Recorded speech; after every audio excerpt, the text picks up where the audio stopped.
سلامونه ملګرو، ماشاءالله نن خو چې کوم دی حاجي صاحب هم راسره ناست دی او نواب حاجي صاحب هم دی او ګپې شپې مې ولګولې ډېرې زیاتې. دلته چې کوم دی ناست وو کمره کې او خبرې اترې مې کولې.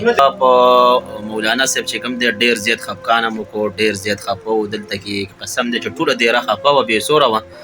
نو د ملګرو ته مې ویل ما یو یوټیوب هم وکړو، هغه کې چې کوم ملګري دي کوم کسان دي نو په کار دوی له دا ده چې اوس راپاسي او څه ناسته چې کوم دی یو تپوس وکړي.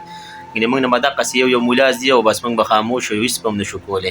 نو حاجي صاحب هم راغلی، حاجي صاحب هم ډېره مننه کوو ماشاءالله، د القسیم نه راغلی دی او ګپې شپې مو ولګولې. حاجي صاحب څنګه یې؟ بس خیرونه دي، بلکل. تاسو ښه یې؟ الحمدلله. حاجي صاحب په مولا صاحب خو ډېر زیات خفه وو. بس الله دې هغه جان ښایسته کړي. بس څه به ووایو، بس حاجي صاحب عمرې له هم راغلی و ماشاءالله. تاسو ډېر خدمت کړی و، ستاسو تصویران ما لیدلي وو او ورسره میلاو شوي وئ. نو ماشاءالله تاسو خو یې خدمت کړی و، تاسو خو به ښه خوشحاله وئ. والله بس ښه سړی ور سړی ورتلو. زه هم اقبال او واسر ورغلي وو او ډېرې دعاګانې وکړې. زرمین سیاد استاد هم ورسره.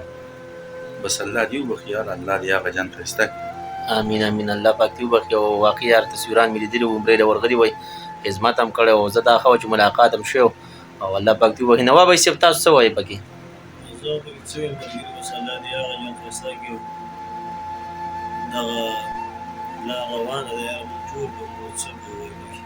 هسې چې خبر شو موږ وایو چې پړان غر کې مو چې کوم دی داسې قیصه راغلی او زموږ د مولا لاړی، نو څه وایې دې باره کې؟ ها نبي رحمان صاحب تاسو څه وایئ دې باره کې؟ بس ما پکې څه ووایو، الله دې دغه میله وبخي، الله یې جنت الفردوس ورکړي. امین.